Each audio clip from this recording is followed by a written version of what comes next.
अस्सलाम वालेकुम। उम्मीद करता हूँ आप सब लोग खैरियत से होंगे। आप यूट्यूब चैनल देख रहे हैं माइक्रोब्स लवर, जिसमें आप लोगों को ये इन्फॉर्मेशन दी जाती है कि फार्मास्यूटिकल इंडस्ट्री के अंदर माइक्रोबायोलॉजिस्ट का क्या रोल होता है और वो कौन कौन से टेस्ट परफॉर्म करता है और उसकी क्या इंपॉर्टेंस होती है। तो आज का जो हमारा टॉपिक ऑफ डिस्कशन है वो है कंटामिनेशन कंट्रोल स्ट्रेटेजी। ये डिस्कस करने से पहले जितने भी नए लोग आए हैं मेरे इस चैनल में उनको मोस्ट वेलकम। और मेरा जो काम है बेसिकली ना वो ये है कि मैं यूएसपी से डाटा लेके बीपी से जीएमपी से मुख्तलिफ गाइडलाइन से डाटा कलेक्ट करके इजी वे में आप तक पहुंचाने की कोशिश करता हूं, ताकि आप लोग इजी वे में उसको अंडरस्टैंड कर सकें और उसको फार्मास्यूटिकल इंडस्ट्री के अंदर बेटर वे में इम्प्लीमेंट कर पाएँ। और इससे जो है ना मुझे भी जो है ना क्या चाहिए होता है, सिर्फ आप लोगों की अटेंशन और फीडबैक रिक्वायर्ड होता है, जो कि आप कमेंट या सब्सक्राइब या शेयर करने के फॉर्म में मुझे पहुंचा सकते हैं। और चलते हैं अपने टॉपिक की तरफ।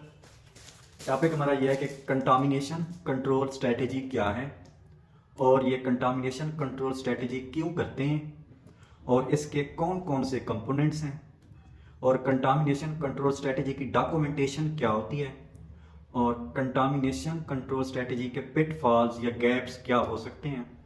और एंड पे हम इसको सम अप करेंगे कि कंटामिनेशन कंट्रोल का सम अप क्या है।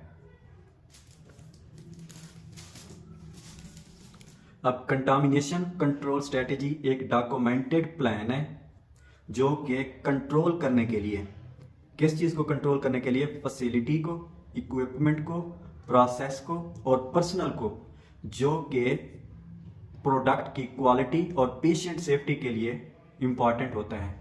कि किसी भी फार्मास्यूटिकल इंडस्ट्री के अंदर जहाँ पे एक प्रोडक्ट मैन्युफैक्चर हो रही है उसके अंदर जितनी भी फैसिलिटीज़ हैं, इक्विपमेंट हैं, प्रोसेस हैं या पर्सनल हैं, उनको कंट्रोल करके हम एक एविडेंस रिकॉर्ड बनाते हैं, तो उसको हम बोलते हैं कंटामिनेशन कंट्रोल स्ट्रेटेजी।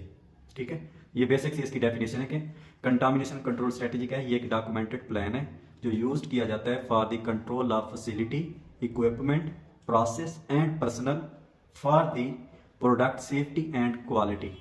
इसको हम क्या बोलते हैं, कंटामिनेशन कंट्रोल स्ट्रेटेजी। अब कंटामिनेशन की टाइप्स क्या हैं।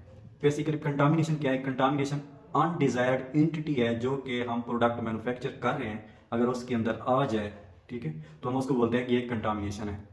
कंटामिनेशन की टाइप्स, कंटामिनेशन माइक्रोबियल भी हो सकती है, पार्टिकुलेट की कंटामिनेशन भी आ सकती है प्रोडक्ट में, क्रॉस कंटामिनेशन भी आ सकती है कि मतलब हम एक प्रोडक्ट बना रहे हैं उसके अंदर दूसरे प्रोडक्ट की एंटिटी अगर चली जाए, ये क्रॉस कंटामिनेशन है। और इसके अंदर एंडोटॉक्सिन भी आ सकता है और केमिकल कंटामिनेशन भी आ सकती है। ये है types of contamination during product manufacturing, ये अपेयर हो सकती हैं। ठीक है, आगे आ जाता है कि हमें कंटामिनेशन कंट्रोल स्ट्रेटेजी क्यों करनी है, क्या जरूरत पेश आई है इसकी। फर्स्ट ऑफ ऑल जो है ना चार बेसिक रिक्वायरमेंट थी या चार बेसिक वजूहत थी, रीजन थी जिसकी वजह से हमें कंटामिनेशन कंट्रोल स्ट्रेटेजी करनी पड़ती है। Number one, for the safety of patient, कि जो प्रोडक्ट हम मैन्युफैक्चर कर रहे हैं वो पेशेंट के लिए सेफ होनी चाहिए। ठीक है, पेशेंट सेफ्टी के लिए हमें कंटामिनेशन कंट्रोल स्ट्रेटेजी अपनानी चाहिए। Second reason, for the compliance of regulatory, जितनी भी रेगुलेटरी बॉडीज हैं जो कि फार्मा इंडस्ट्री को कंट्रोल कर रही होती हैं, उनकी कंप्लायंस के लिए भी हमें कंटामिनेशन कंट्रोल स्ट्रेटेजी का डॉक्यूमेंट इंप्लीमेंट कराना है। और थर्ड रीजन है बिजनेस प्रोटेक्शन, कि जितने भी फार्मास्यूटिकल इंडस्ट्री के अंदर बिजनेसमैन लोग हैं उनके बिजनेस को प्रोटेक्ट करने के लिए भी हम कंटामिनेशन कंट्रोल स्ट्रेटेजी का डॉक्यूमेंट इंप्लीमेंट कर सकते हैं।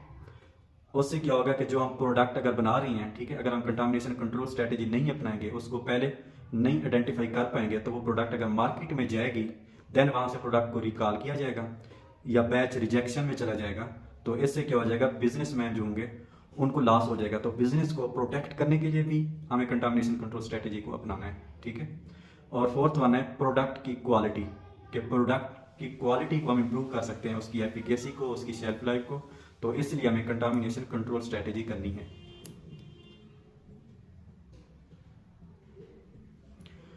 रेगुलेटरी फ्रेम पर कौन कौन से हैं जो कि हमें इन्फोर्स करते हैं कि आपने कंटामिनेशन कंट्रोल स्ट्रेटेजी को इम्प्लीमेंट करना है, वो है EU GMP एनेक्सियर 1 2022 एंड 23। उनके अंदर क्लियर कट मेंशन है कि आपने कंटामिनेशन कंट्रोल स्ट्रेटेजी का डॉक्यूमेंट जनरेट करना है और उसके ऊपर इंप्लीमेंट कराना भी है फार्मा इंडस्ट्री में, जहाँ पे sterile and non sterile products manufacture की जाती हैं।